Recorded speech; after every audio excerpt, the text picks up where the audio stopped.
탕탕탕 총성이 멈췄습니다. 세발 그게 끝이었죠. 누군가 죽었다는 뜻이었습니다. 그는 창문을 닫고 불을 껐습니다. 미얀마에서 살아남으려면 보지 말아야 했거든요. 차관이든 뭐든 상관없었습니다. 이 나라에선 내일 아침이 보장되지 않았으니까요. 1997년 미얀마는 끝난 나라였습니다. 국제사회는 포기했고 우아웅초 역시 마찬가지였죠. 그런데 1958년 그의 책상에 한 통의 제안서가 놓였습니다. 발신국은 한국, 100개 마을 동시 개발이라고요. 그는 코웃음을 쳤습니다. 미친 소리라고 생각했죠. 세계은행도 못한 일을 한국이 한다고요? 하지만 3년 후 그는 숫자 앞에서 멈춰 섰습니다.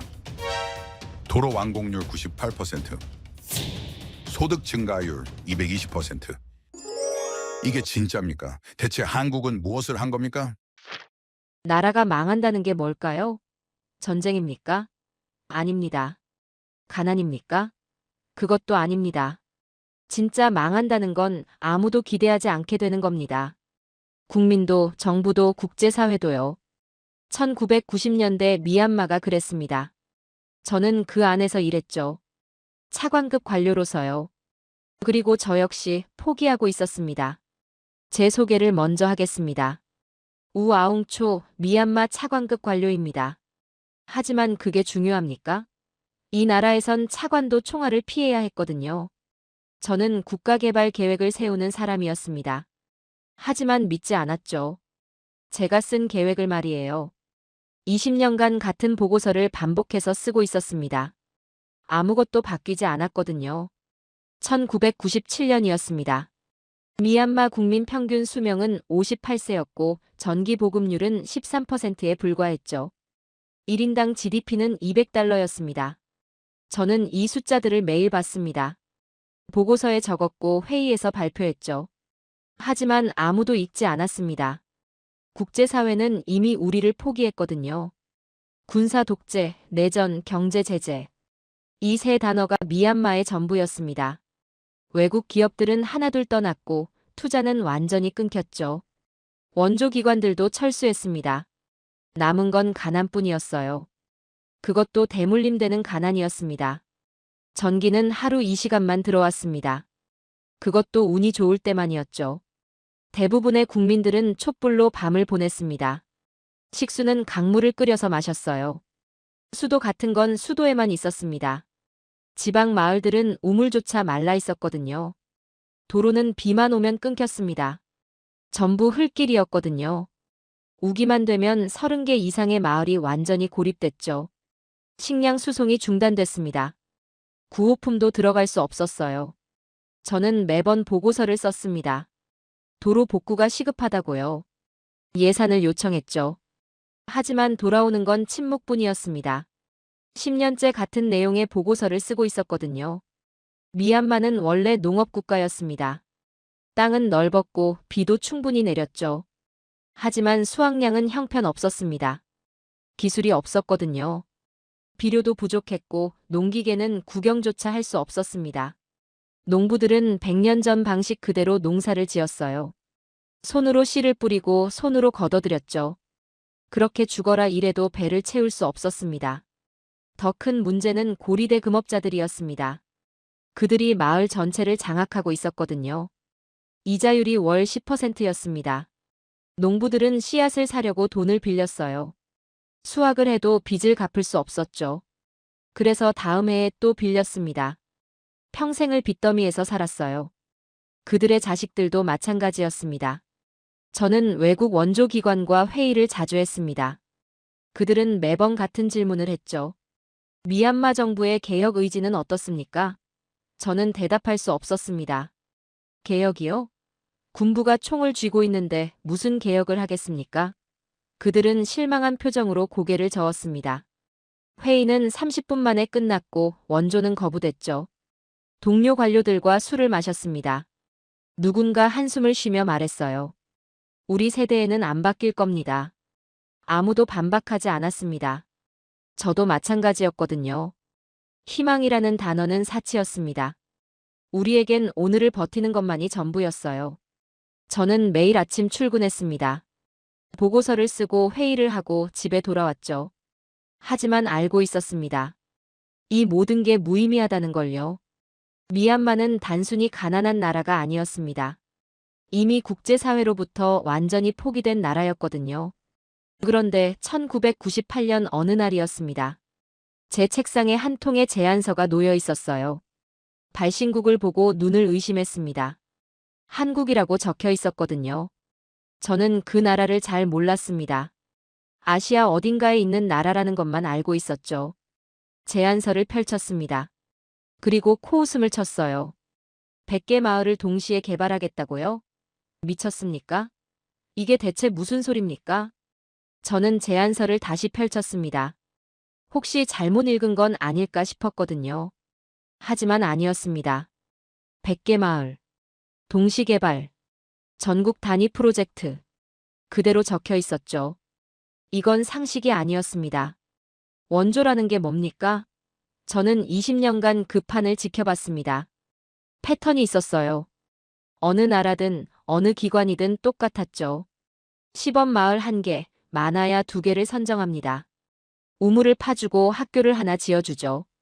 사진 찍고 보고서 쓰고 성과 발표를 합니다. 그게 전부였어요. 왜 그럴까요? 간단합니다. 실패 대비 설계거든요. 혹시 안 되더라도 손해를 최소화하는 겁니다. 책임도 작아지죠. 누구도 성공을 전제로 원조를 하지 않았습니다. 애초에 믿지 않았거든요. 가난한 나라가 변할 거라는 걸 말이에요. 그런데 한국의 제안서는 달랐습니다. 100개 마을을 동시에 시작한다고요? 처음부터 대규모 투입이라니요? 이건 실패를 고려하지 않은 설계였습니다. 아니, 실패를 상상조차 하지 않은 것처럼 보였어요. 도대체 무슨 근거로 이런 계획을 세운 겁니까? 저는 계산기를 두드렸습니다. 100개 마을이면 최소 10만 명 이상의 주민이 영향을 받습니다. 도로, 전기, 식수, 농업기술, 교육까지 전부 포함돼 있었어요. 이 규모면 실패했을 때 국제적 망신입니다. 한국은 그걸 감수하겠다는 겁니까? 이해할 수 없었습니다. 저는 제안서를 들고 상급자를 찾아갔죠.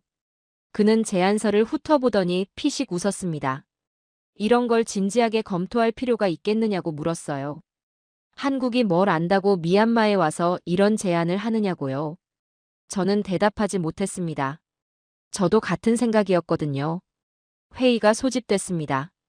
국제협력 담당 관료들이 모였죠. 한국의 제안서가 테이블 위에 놓였습니다. 누군가 말했어요. 한국이 돈이 많나 보다고요. 그렇지 않고서야 이런 무모한 계획을 세울 리 없다고 했습니다. 또 다른 누군가는 고개를 저었습니다. 내전 중인 나라에서 100개 마을을 관리하는 게 가능하겠느냐고 물었죠. 저는 조용히 앉아 있었습니다. 그들의 말이 틀리지 않았거든요. 미얀마는 안정된 나라가 아니었습니다. 언제 어디서 총성이 들릴지 모르는 곳이었어요. 도로는 끊겼고 통신은 불안정했죠. 이런 환경에서 100개 마을을 동시에 관리한다는 건 불가능에 가까웠습니다. 회의는 결론 없이 끝났습니다. 하지만 분위기는 명확했어요. 아무도 이 제안을 진지하게 받아들이지 않았습니다. 한국이라는 나라가 뭔지도 잘 몰랐고 설사 안다 해도 믿지 않았거든요. 가난한 나라를 변화시킬 수 있다는 걸 말이에요. 저는 자료를 찾아봤습니다. 한국에 대해서요. 1950년대에 전쟁이 있었다고 적혀 있었습니다. 그 후 폐허에서 시작했다고 하더군요. GDP가 미얀마보다 낮았다고 했습니다. 그런데 지금은 어떻습니까? 선진국 문턱에 있다고 하더군요. 흥미로웠습니다. 하지만 믿기지 않았어요. 그게 가능한 일입니까? 30년 만에 폐허에서 선진국으로요? 자료가 과장됐거나 아니면 특수한 상황이 있었을 겁니다. 미얀마와는 다른 조건이었을 거예요. 외국 원조 기관들의 반응은 더 냉담했습니다. 저는 유엔 개발 계획 담당자를 만났어요. 그는 한국의 제안서를 보더니 코웃음을 쳤습니다. 비현실적이라고 했죠. 내전 국가에서 이런 규모의 프로젝트는 실패가 뻔하다고 말했습니다. 세계은행 관계자도 비슷한 반응이었어요. 한국이 개발 경험이 있느냐고 비꼬듯 물었습니다. 저는 그들의 말을 부정할 수 없었습니다. 상식적으로 생각하면 맞는 말이었거든요. 하지만 이상하게도 찝찝했습니다. 뭔가 놓치고 있는 게 있는 것 같았어요. 한국은 왜 이런 제안을 한 걸까요? 단순한 과시용입니까? 아니면 정말로 될 거라고 믿는 걸까요? 저는 밤늦게까지 제안서를 들여다봤습니다. 숫자를 계산하고 일정을 검토했죠. 어떻게 봐도 위험했습니다. 실패 확률이 훨씬 높았어요. 그런데도 한국은 이걸 밀어붙이려는 겁니까? 결국 저는 결론을 내렸습니다. 이건 희망이 아니라 계산이 맞지 않는 선택이라고요. 한국이 뭘 믿고 이런 제안을 했는지는 모르겠습니다. 하지만 저는 성공할 거라고 생각하지 않았어요. 그래도 거부하지는 않았습니다. 어차피 잃을 게 없었거든요. 미얀마는 이미 바닥이었으니까요. 1999년 봄이었습니다. 한국팀이 도착했어요. 저는 공항에서 그들을 맞았습니다. 10명 정도였죠. 기술자들과 관리자들이었습니다. 그들은 큰 가방을 들고 내렸어요. 장비였습니다. 측량 도구, 토양 분석 장비, 각종 농기구 샘플들이었죠. 저는 호텔로 안내했습니다. 그들은 피곤해 보였지만 곧바로 회의를 요청했어요. 내일 당장 현장에 가고 싶다고 했습니다. 저는 놀랐습니다. 보통 외국 원조팀들은 며칠 쉬고 관광도 하거든요. 하지만 한국팀은 달랐어요. 쉴 시간이 없다고 했습니다. 첫 마을 방문은 충격이었습니다. 한국 팀장이 마을 사람들을 모았어요. 저는 통역을 했죠. 그는 간단하게 말했습니다. 우리는 여러분을 돕기 위해 왔다고요. 하지만 조건이 있다고 했습니다. 여러분이 직접 일해야 한다고요. 마을 사람들은 어리둥절했습니다. 저도 마찬가지였어요. 원조인데 일을 하라고요? 보통은 그냥 주는 게 원조 아닙니까? 한국 팀장은 계속 말했습니다. 우리는 식량을 나눠주지 않겠다고요. 현금도 주지 않겠다고 했습니다. 대신 기술을 가르쳐 주겠다고 했어요. 도로를 만들 건데 여러분이 함께 만들어야 한다고 했죠. 농사 방법을 알려줄 건데 여러분이 직접 실천해야 한다고 했습니다. 마을 사람들 표정이 굳었습니다. 저는 그들의 마음을 알 수 있었어요. 기대가 빗나간 겁니다. 원조라고 해서 뭔가 받을 줄 알았는데 오히려 일을 더 해야 한다니요. 실망스러웠을 겁니다. 저도 이해할 수 없었습니다. 이게 대체 무슨 원조입니까? 원조는 주는 거잖아요. 그런데 요구를 하다니요. 그것도 노동을 요구하다니요. 가난한 사람들에게 더 일하라고 하는 게 말이 됩니까? 한국팀은 다음 날부터 바로 시작했습니다. 도로 측량을 했어요. 마을 사람들을 불렀습니다. 함께 일하자고 했죠. 처음에는 아무도 나오지 않았습니다. 당연했어요. 왜 나가야 합니까? 돈도 안 주는데요. 하지만 한국팀은 포기하지 않았습니다. 매일 나왔어요. 스스로 삽을 들고 땅을 팠습니다. 측량하고 표시하고 계획을 세웠죠. 며칠이 지나자 마을 사람 몇 명이 나왔습니다. 호기심이었을 겁니다. 한국팀은 그들에게 도구를 쥐어줬어요. 함께 일을 시작했습니다. 저는 그 모습을 지켜봤습니다. 이상했어요. 한국 팀원들은 지시만 하지 않았습니다. 직접 삽을 들고 땅을 팠거든요. 마을 사람들과 똑같이 땀을 흘렸죠. 관리자와 기술자가 육체 노동을 한다고요? 이건 제가 본 어떤 원조팀과도 달랐습니다. 농업기술 교육도 마찬가지였습니다. 한국 농업 전문가가 왔어요. 그는 논에 들어갔습니다. 직접 시범을 보였죠. 이렇게 심고, 이렇게 관리하고, 이렇게 거둔다고요. 마을 사람들은 처음엔 반신반의했습니다. 하지만 그 전문가는 매일 나왔어요. 같은 말을 반복했습니다. 저는 한국 팀장에게 물었습니다. 왜 이렇게 하느냐고요? 그냥 자재를 주고 기술자를 파견하면 되지 않느냐고요. 그가 대답했습니다. 그렇게 하면 우리가 떠난 후에 아무것도 남지 않는다고요. 마을 사람들이 스스로 할 수 있어야 한다고 했습니다. 저는 이해하지 못했습니다. 아니, 이해하고 싶지 않았는지도 모릅니다. 이건 너무 느렸거든요. 효율적이지도 않았어요. 그냥 주고 끝내는 게 훨씬 빠르지 않습니까? 왜 이렇게 복잡하게 하는 겁니까? 다른 마을에서도 똑같았습니다. 한국 팀은 100개 마을을 돌아다녔어요. 같은 방식이었습니다. 주민 참여를 요구했고 함께 일했죠. 어떤 마을에서는 거부당했습니다. 일할 시간이 없다고 당장 먹고 살기 바쁘다고 했어요. 한국팀은 설득했습니다. 지금 시간을 투자하면 나중에 더 나아진다고요. 저는 회의적이었습니다. 과연 그럴까요? 이 사람들은 100년간 가난했습니다. 지금 몇 달 일한다고 달라질까요? 저는 믿지 않았어요. 그런데 어느 날이었습니다. 한국팀이 회의를 소집했어요. 자료를 보여줬습니다. 사진들이었죠. 1970년대 한국 농촌 사진이었습니다. 저는 놀랐어요. 미얀마랑 똑같았거든요. 초가집, 흙길, 가난한 농부들. 차이가 없었습니다. 한국 팀장이 말했습니다. 우리도 30년 전엔 여러분과 같았다고요.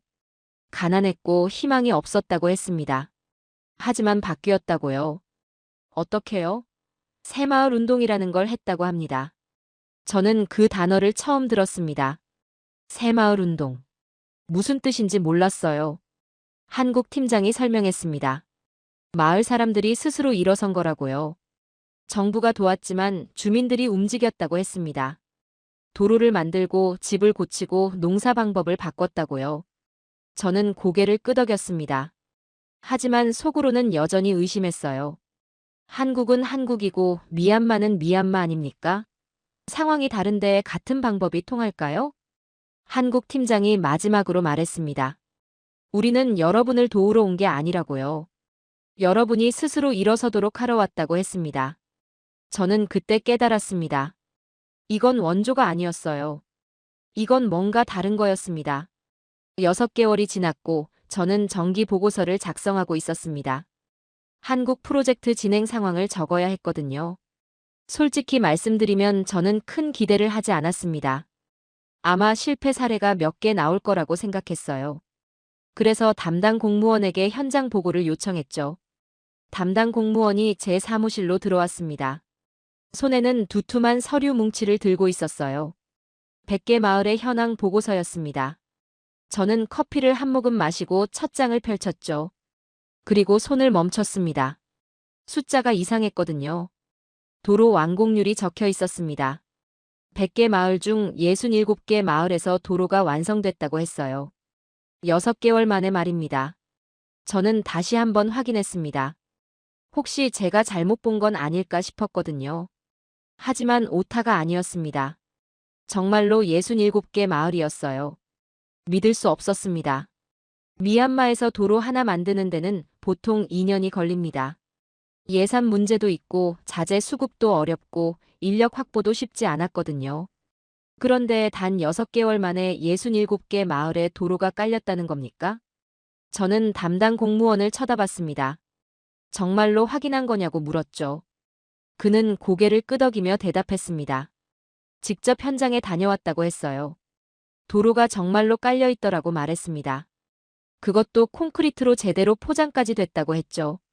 저는 사무실 벽에 걸린 미얀마 지도를 바라봤습니다. 67개 마을의 위치를 머릿속으로 그려봤어요. 북부, 중부, 남부에 흩어져 있었습니다. 어떻게 이렇게 동시에 진행한 겁니까? 한국팀이 대체 몇 명입니까? 100명도 안 되는 인원으로. 어떻게 이런 일을 해낸 겁니까? 저는 다음 페이지를 넘겼습니다. 교량 복구 현황이 적혀 있었어요. 23개 마을에서 끊겼던 다리가 복구됐다고 했습니다. 이것도 믿기 어려웠습니다. 교량 공사는 도로보다 훨씬 더 복잡하고 기술이 필요한 작업이거든요. 저는 계산기를 꺼내 두드려 봤습니다. 이 속도라면 1년 안에 100개 마을 전부 완공되겠더군요. 말이 됩니까? 미얀마 정부가 10년 동안 해내지 못한 일을 한국이 1년 만에 완성한다고요? 이건 도저히 납득이 안 됐습니다. 저는 현장에 직접 가보기로 결심했어요. 보고서만 보고 믿을 수는 없었습니다. 이 눈으로 직접 확인해야 했거든요. 첫 번째 마을은 북부 지역에 있었습니다. 양곤에서 차로 5시간 거리였죠. 예전에는 7시간이 걸렸던 곳입니다. 벌써 도로가 개선됐다는 증거였어요. 차를 몰고 가면서 저는 계속 생각했습니다. 혹시 보고서가 과장된 건 아닐까요? 마을에 도착했을 때 저는 차에서 내려 그 자리에 멈춰 섰습니다. 도로가 정말로 있었거든요. 깨끗하게 콘크리트로 포장된 도로였습니다. 6개월 전만 해도 비만 오면 진흙탕이 되던 곳이었어요. 제가 직접 와봤던 곳이었습니다. 그런데 지금은 완전히 달라져 있었죠. 마을 사람들이 자전거를 타고 지나갔습니다. 예전에는 자전거가 없었어요. 흙길에서는 탈 수가 없었거든요. 하지만 이제는 달랐습니다. 도로가 생기자 사람들이 자전거를 샀던 겁니다. 아이들이 깨끗한 교복을 입고 학교로 가고 있었어요. 예전에는 우기만 되면 한 달씩 학교를 못 갔던 아이들이었습니다. 저는 마을 이장을 찾아갔습니다. 그는 쟤를 보자 환하게 웃었어요. 오랜만에 보는 웃음이었습니다. 미얀마 시골 마을 사람들은 보통 웃지 않거든요. 웃을 일이 없었으니까요. 이장이 말했습니다. 도로가 생기고 나서 모든 게 달라졌다고요. 이제는 농산물을 시장에 가져갈 수 있게 됐다고 했습니다. 예전에는 수확해도 썩혔어요. 운반할 방법이 없었거든요. 하지만 이제는 트럭이 마을 안까지 들어온다고 했죠. 저는 고개를 끄덕였지만 아직 조심스러웠습니다. 한 마을만 보고 결론을 내릴 수는 없었거든요. 혹시 이 마을만 특별한 경우일 수도 있었으니까요. 그래서 두 번째 마을로 향했습니다. 중부 지역이었어요. 그곳도 똑같았습니다. 도로가 깔려 있었고 사람들이 활기차게 움직이고 있었죠. 세 번째 마을, 네 번째 마을을 방문했습니다. 어디를 가든 같은 모습이었어요. 저는 차 안에 앉아 창밖을 바라보며 생각했습니다. 이게 우연일 수 있을까요? 67개 마을에서 동시에 이런 변화가 일어났다는 게 말입니까? 아닙니다. 이건 우연이 아니었어요. 뭔가가 분명히 작동하고 있었습니다. 양곤으로 돌아온 저는 즉시 통계 자료를 요청했습니다. 도로가 완공된 마을과 그렇지 않은 마을을 정확히 비교하고 싶었거든요. 일주일 후에 자료가 도착했고 저는 밤늦게까지 그 숫자들을 들여다봤습니다. 결과는 명확했습니다. 도로가 생긴 마을은 시장 접근성이 400%나 향상됐어요. 농산물 판매량이 크게 증가했고 마을 전체 소득도 눈에 띄게 올라갔습니다. 반면에 도로가 없는 마을은 아무런 변화가 없었죠. 저는 그래프를 계속 들여다봤습니다. 선이 가파르게 상승하고 있었어요. 이건 일시적인 현상이 아니었습니다. 구조적인 변화였거든요. 저는 계속해서 자료를 확인하고 또 확인했습니다. 혹시 오류가 있을까 봐요. 하지만 숫자는 정직했습니다. 거짓말을 하지 않았어요. 창밖을 내다봤습니다. 도시에는 불빛이 켜져 있었지만 저 멀리 시골은 여전히 어둠 속이었습니다. 67개 마을을 제외하고는 말이죠. 저는 생각했습니다. 그 마을들에서는 지금 무슨 일이 벌어지고 있을까요? 저는 여전히 완전히 믿고 싶지 않았습니다. 20년간 절망만 봐왔는데 갑자기 희망을 보라고 하는 겁니까? 하지만 숫자 앞에서는 부정할 수가 없었습니다. 뭔가 움직이기 시작했습니다. 천천히 하지만 확실하게요. 1년이 지났습니다. 저는 다시 현장을 방문하고 있었어요. 이번에는 농업 상황을 확인하러 갔습니다. 한국팀이 농업 기술 교육을 시작한 지 1년이 됐거든요. 과연 어떤 변화가 있을까요? 첫 번째 논에 도착했을 때 저는 놀랐습니다. 벼가 빼곡히 자라고 있었거든요. 키도 컸고 이삭도 무거워 보였습니다. 예전과는 완전히 달랐어요. 예전 논은 성글게 자라던 벼들이 듬성듬성 있었죠. 수확량도 형편없었습니다. 하지만 지금 눈앞에 펼쳐진 논은 달랐습니다. 마을 농부를 만났습니다. 그는 저를 논으로 안내했어요. 직접 보여주고 싶다고 했습니다. 그가 말했습니다. 한국 전문가가 가르쳐준 방법대로 했다고요. 모내기 간격을 조정했고 비료 주는 시기를 바꿨다고 했습니다. 물 관리도 달리 했다고 했죠. 저는 물었습니다. 얼마나 달라졌느냐고요. 농부는 웃으며 대답했습니다.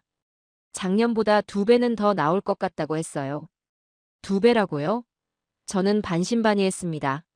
농사는 기술만으로 되는 게 아니거든요. 날씨, 토양, 물, 모든 조건이 맞아야 합니다. 하지만 다른 마을도 똑같았습니다. 어디를 가든 수확량이 증가하고 있었어요. 쌀만이 아니었습니다. 콩도 채소도 마찬가지였죠. 한국 농업 전문가들이 마을마다 다른 작물을 권장했다고 합니다. 토양에 맞는 작물을 선택하라고 했다는 거예요. 저는 한국 농업 전문가를 만났습니다. 그에게 물었죠. 어떻게 이렇게 빨리 변화가 일어났느냐고요. 그는 간단히 대답했습니다. 우리는 물고기를 주지 않았다고요. 물고기 잡는 법을 가르쳤다고 했습니다. 처음에는 무슨 말인지 이해하지 못했습니다. 하지만 곧 깨달았어요. 한국 팀은 식량을 나눠주지 않았습니다. 씨앗도 그냥 주지 않았어요. 대신 어떻게 심고, 어떻게 키우고, 어떻게 거두는지를 가르쳤죠. 그리고 계속 피드백을 했습니다. 잘못된 부분을 고쳐주고 다시 시도하게 했어요. 이건 원조와는 완전히 다른 방식이었습니다. 원조는 주는 겁니다. 받는 사람은 고마워하고 주는 사람은 뿌듯해하죠. 하지만 그게 끝입니다. 다음 해에도 또 받아야 합니다. 의존이 생기는 거예요. 하지만 한국 방식은 달랐습니다. 주지 않고 가르쳤어요. 처음에는 힘들었을 겁니다. 농부들은 당장 먹을 게 필요했거든요. 하지만 참고 배웠습니다. 그리고 이제 스스로 생산하고 있었어요. 3개월 후에 수확기가 왔습니다. 저는 다시 현장에 갔습니다. 마을 창고를 보고 싶었거든요. 창고에 도착했을 때 저는 말을 잃었습니다. 쌀이 가득 쌓여 있었거든요. 마을 이장이 말했습니다. 이렇게 많이 수확한 건 처음이라고요. 농부들 표정이 달라져 있었습니다. 예전에는 수확기가 되면 걱정부터 했어요. 이번에도 부족할 거라고요. 빚을 더 져야 할 거라고 생각했죠. 하지만 지금은 달랐습니다. 남을 수도 있다는 기대가 있었어요. 저는 한 농부에게 물었습니다. 이 쌀을 어떻게 할 거냐고요? 그는 생각에 잠기더니 대답했습니다. 일부는 팔고 일부는 내년 농사를 위해 남겨두겠다고요. 저는 놀랐습니다. 선택을 하고 있었거든요. 예전에는 선택이 없었습니다. 수확한 건 전부 먹거나 빚 갚는 데 써야 했어요. 하지만 이제는 선택할 수 있었습니다. 다른 마을들도 확인했습니다. 상황은 비슷했어요. 수확량이 증가했고 창고가 차기 시작했습니다. 처음으로 여유가 생긴 겁니다. 저는 통계 자료를 요청했습니다. 정확한 수치를 알고 싶었거든요. 자료가 도착했습니다. 100개 마을 중 83개 마을에서 수확량이 증가했다고 나와 있었어요. 평균 증가율은 150%였습니다. 1.5배가 늘어난 겁니다. 단 1년 만에요. 저는 자료를 계속 들여다봤습니다. 믿기 어려웠거든요. 하지만 숫자는 거짓말하지 않습니다. 정말로 땅이 반응하고 있었어요. 아니, 땅이 아니었습니다. 사람이 반응하고 있었던 겁니다. 기술을 배운 사람들이 스스로 생산성을 높이고 있었어요. 저는 보고서를 작성하면서 한 문장을 적었습니다. 농업 생산성 향상으로 식량 자급 가능성 확인됨. 하지만 제 마음속에는 다른 생각이 있었습니다. 이게 정말 지속될 수 있을까요? 왜냐하면 문제가 하나 남아 있었거든요. 수확량은 늘었습니다. 창고는 차올랐죠. 하지만 농부들은 여전히 가난했습니다. 왜일까요? 간단했습니다. 돈이 없었거든요. 쌀을 팔아도 제값을 받지 못했습니다. 중간 상인들이 가격을 후려쳤어요. 농부들은 선택권이 없었습니다. 빚이 있었거든요. 당장 현금이 필요했죠. 그래서 헐값에 팔 수밖에 없었습니다. 더 큰 문제는 저축이 불가능하다는 거였습니다. 은행은 시골 마을에 없었어요. 있어도 농부들은 계좌를 만들 수 없었습니다. 신분증도 제대로 없었고 담보도 없었거든요. 그래서 돈이 생기면 집에 숨겨놨습니다. 하지만 안전하지 않았죠. 저는 깨달았습니다. 생산은 늘었지만 돈의 문제가 해결되지 않으면 이 사람들은 계속 가난할 거라고요. 우리는 처음으로 배부른 가난을 경험하고 있었습니다. 한국 팀은 이미 알고 있었던 것 같습니다. 다음 단계를 준비하고 있었거든요. 저는 그들의 회의에 참석했습니다. 새로운 계획이 테이블 위에 놓였어요. 새마을 금고라는 단어가 적혀 있었습니다. 새마을 금고. 저는 그 단어를 보면서 고개를 갸우뚱했습니다. 금고라고요? 한국 팀장이 설명했어요. 이건 일반 은행과는 다르다고 했습니다. 마을 사람들이 직접 운영하는 금융 시스템이라고 했죠. 저는 물었습니다. 마을 사람들이 금융 시스템을 운영한다고요? 그들은 교육도 제대로 받지 못했습니다. 금융 지식이 있을 리 없었어요. 한국 팀장은 웃으며 말했습니다. 그래서 가르친다고요. 처음에는 작게 시작하고 천천히 배워가면 된다고 했죠. 저는 회의적이었습니다. 하지만 한국 팀은 이미 준비를 마친 상태였어요. 시범 마을 10곳을 선정했고 주민 교육을 시작했습니다. 마을 회관에 사람들이 모였고 한국 금융 전문가가 설명했습니다. 조금씩 돈을 모으면 서로 빌려줄 수 있다고요. 이자는 낮게 책정하고 갚을 때도 여유를 준다고 했죠. 한 농부가 물었어요. 우리가 무슨 돈을 모읍니까? 당장 먹고 살기도 힘든데요. 한국 전문가는 고개를 끄덕였습니다. 그래서 처음에는 정부와 한국이 종자돈을 지원한다고 했어요. 마을당 500달러에서 1000달러 정도라고 했습니다.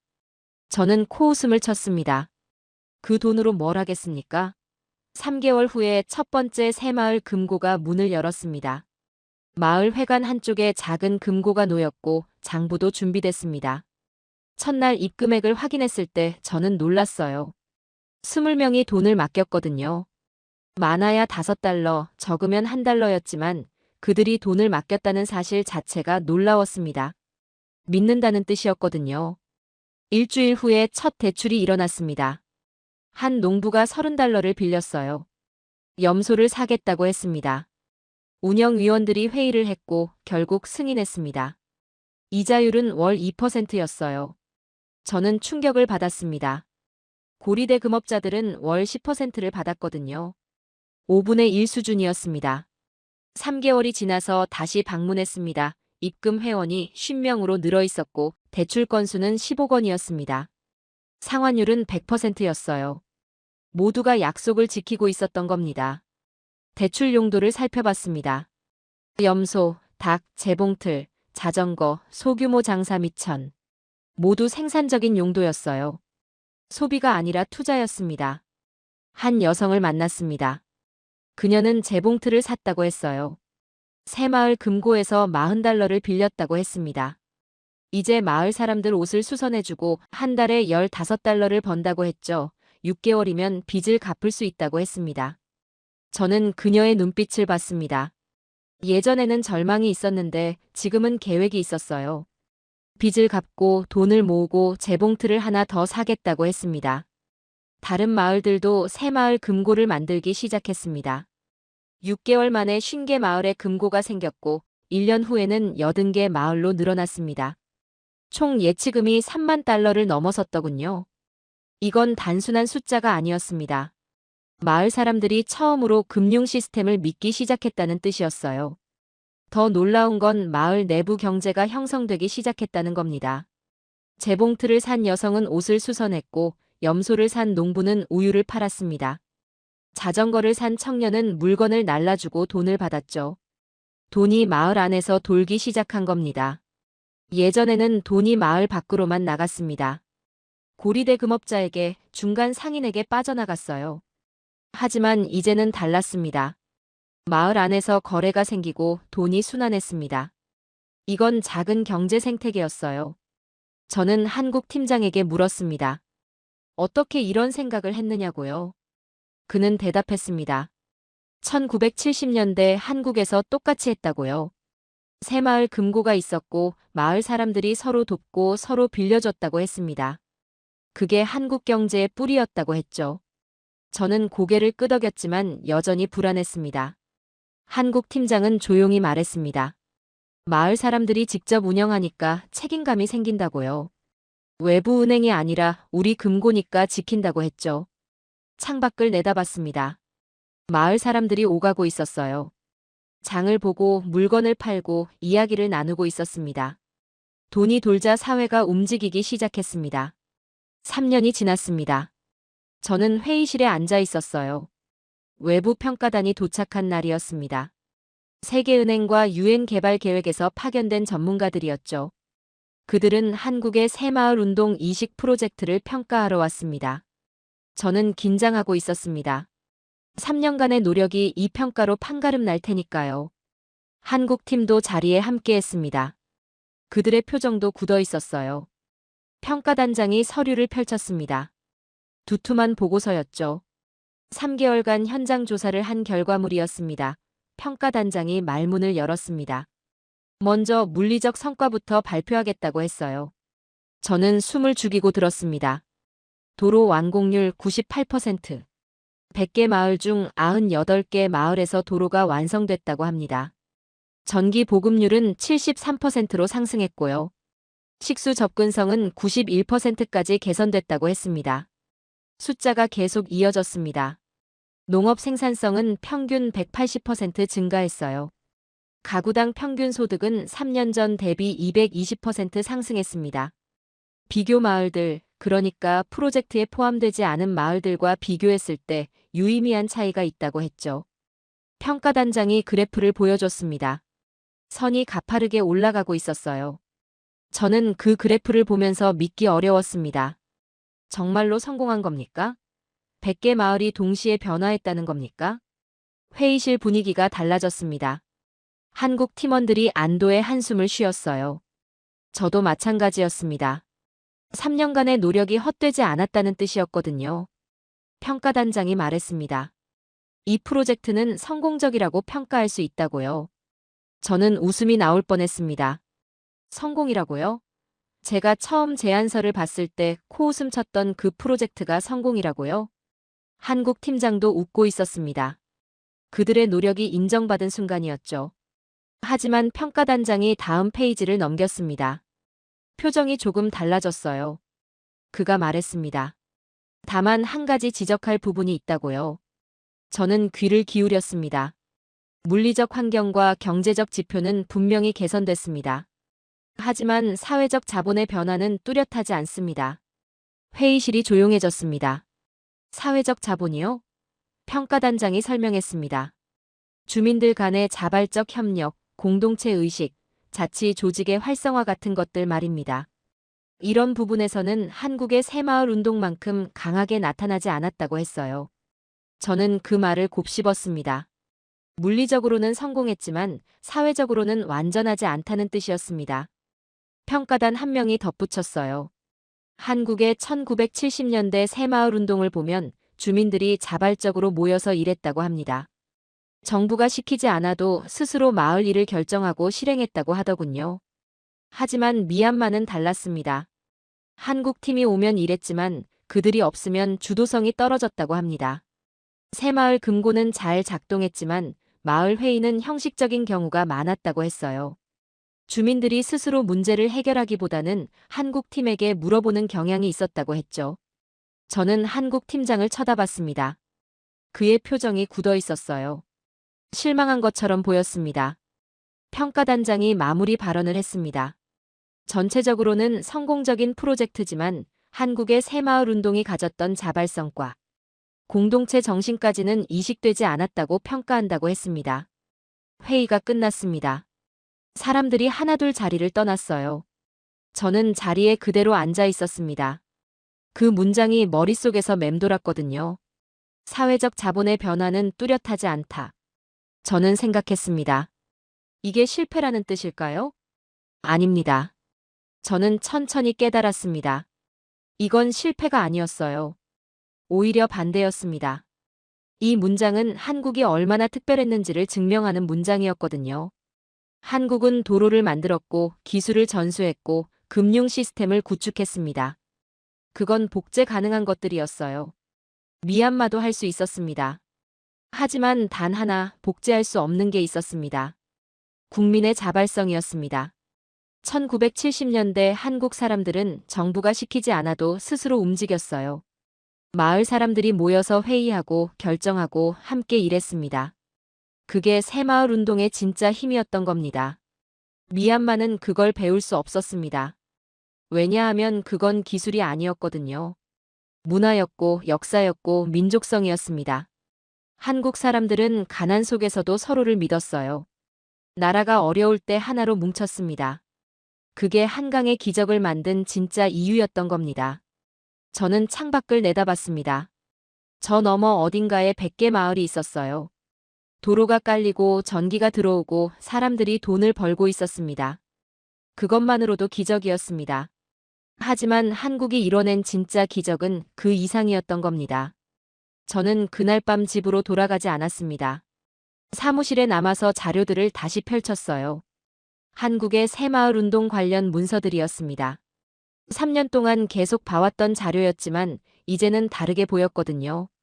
1970년 4월 22일, 한국 대통령이 새마을 운동을 선언한 날이었습니다. 당시 한국은 가난했어요. 1인당 GDP가 250달러 정도였다고 합니다. 미얀마보다 조금 나은 수준이었죠. 농촌은 더 심각했습니다. 초가집에 흙길, 전기도 없고 식수도 부족했어요. 미얀마와 똑같았습니다. 하지만 달랐던 게 하나 있었습니다. 정부가 시멘트와 철근을 나눠줬을 때 한국 마을 사람들은 스스로 모여서 일했다고 합니다. 누가 시키지 않아도 새벽부터 나와서 도로를 만들고 지붕을 고쳤어요. 마을 회관에서 회의하고 함께 결정하고 함께 실행했습니다. 저는 그 대목에서 멈췄습니다. 누가 시키지 않아도요? 미얀마에서는 상상할 수 없는 일이었습니다. 우리는 관료가 지시해야 움직였어요. 외국 원조팀이 와야 일을 시작했죠. 스스로 모여서 마을 일을 논의하는 문화가 없었습니다. 한국은 달랐습니다. 자료를 읽다 보니 노래 가사가 나왔어요. 잘 살아보세, 잘 살아보세, 우리도 한번 잘 살아보세. 전 국민이 이 노래를 불렀다고 합니다. 단순한 노래였지만 그 안에 무언가가 있었어요. 국민적 합의였습니다. 우리가 함께 가난을 벗어나자는 약속이었죠. 저는 그때 깨달았습니다. 새마을 운동의 진짜 힘은 시멘트나 철근이 아니었다는 걸요. 기술도 아니었고 돈도 아니었습니다. 국민의 단결이었던 겁니다. 가난하지만 함께 일어서자는 집단적 의지였어요. 미얀마에는 그게 없었습니다. 우리는 너무 오랫동안 분열되어 있었어요. 군부와 민간, 도시와 시골, 민족 간 갈등. 서로를 믿지 못했습니다. 마을 사람들조차 개인주의적이었어요. 내 가족만 살면 된다는 생각이 뿌리 깊었죠. 한국은 전쟁을 겪었습니다. 폐허가 됐어요. 하지만 그 과정에서 하나가 됐던 것 같습니다. 우리는 같은 민족이고 함께 살아남아야 한다는 의식이 있었던 거예요. 그게 새마을 운동으로 폭발한 겁니다. 저는 평가 보고서의 그 문장을 다시 읽었습니다. 사회적 자본의 변화는 뚜렷하지 않다. 처음에는 실망스러웠습니다. 하지만 이제는 이해했어요. 이건 비판이 아니었습니다. 사실의 확인이었죠. 미얀마는 한국처럼 될 수 없다는 것을요. 왜냐하면 한국의 기적은 정책이 아니었거든요.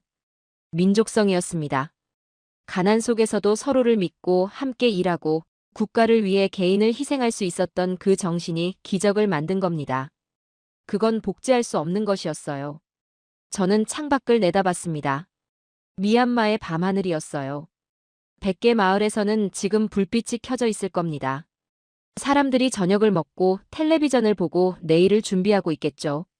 3년 전과는 완전히 다른 삶이었습니다. 한국이 우리에게 준 건 컸습니다. 도로, 기술, 금융 시스템. 그것만으로도 우리 삶은 바뀌었어요. 감사한 일이었습니다. 하지만 한국이 정말로 보여준 건 따로 있었습니다. 한 나라가 어떻게 스스로 일어서는지를 보여줬습니다. 외부의 도움이 아니라 내부의 단결로 기적을 만들 수 있다는 걸 증명했어요. 1970년대 한국은 누구의 도움도 제대로 받지 못했습니다. 미국의 원조는 끊겼고 국제사회는 무관심했죠. 하지만 국민들이 스스로 삽을 들었습니다. 미얀마는 달랐습니다. 우리는 한국의 도움을 받았어요. 그래서 변화가 일어났습니다. 하지만 그건 우리 스스로 만든 변화는 아니었죠. 한국이 있었기에 가능했던 겁니다. 저는 그게 부끄럽지 않았습니다. 오히려 명확하게 이해하게 됐어요. 한국의 위대함을요. 그들은 아무것도 없는 상태에서 스스로 일어섰습니다. 국민이 하나가 돼서 가난을 이겨냈어요. 그게 한강의 기적이었던 겁니다. 저는 보고서를 닫았습니다. 그리고 한 문장을 적었어요. 제 개인 노트에 말입니다. 한국의 새마을 운동은 기술의 승리가 아니었다. 민족의 승리였다. 그 기적은 한국인만이 만들 수 있었다. 저는 그 문장을 보면서 고개를 끄덕였습니다. 이게 제가 3년간 배운 진실이었습니다. 미얀마는 한국처럼 될 수 없습니다. 하지만 한국으로부터 배울 수는 있었어요. 진짜 변화는 외부에서 오지 않는다는 것을요. 내부에서 시작돼야 한다는 것을요. 오늘 영상은 여기까지입니다. 도움이 되셨다면 좋아요와 구독 알림 설정까지 부탁드려요. 다음 영상에서도 더 유익한 내용으로 찾아뵙겠습니다. 시청해주셔서 감사합니다.